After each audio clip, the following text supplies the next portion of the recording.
Hi, and welcome back to MPTV. My name's Hannah from Meier Paul Real Estate, and I'm so excited to have Robert here from CPB Financial Services. Welcome back, Robert.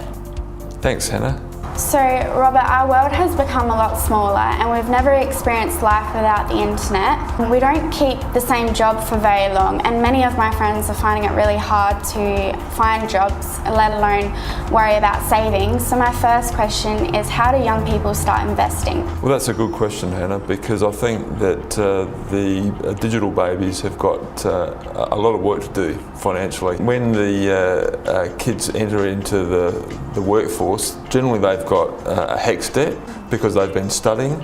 They're trying to pay rent. They're trying to save for a house, a mortgage. They've got all these competing needs, and I think that the kids of today, they want everything now. They've got this now mentality. So it's not about having the best house with all the covering, the furnishings done, and the new fridge and the new plasma TV and all that. What I tell a lot of my clients is start small.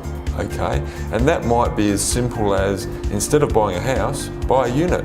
Just get into the market, because you can take baby steps rather than taking big steps and then drown in the commitment of having to pay a mortgage. Most people these days have got to get a mortgage of $400,000, and you've got to have a lifestyle as well. You can't spend all your money or a high percentage of your wages on somewhere to live. You've got to have these other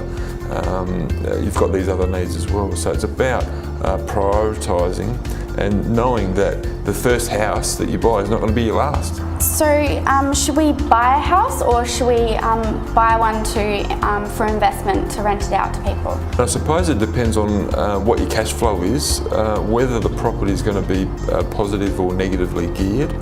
And also how long you plan to have someone in the property for. My personal view is get into the market as soon as you can, because prices generally over time are only going to go up. So if you've got an asset there, as long as you've got the right time frame, because it's important that if you go to buy a house or a unit or whatever, you're going to have some costs to pay. You're going to have stamp duty to pay, and then you might want to do some renovations to the house, because it won't be exactly the way you want it, in order to rent out to someone else, to make it attractive for them to live in. But if you're going to rent it out and then live in it, you need to have a 7-year time frame, I would expect, in order to make sure that you at least get your money back on some of the costs that you've incurred to set it all up. Thanks so much, Robert, for your advice. I hope that's helped people of my generation. Now you know where to go for some financial advice. Thanks for watching, and tune in for next time.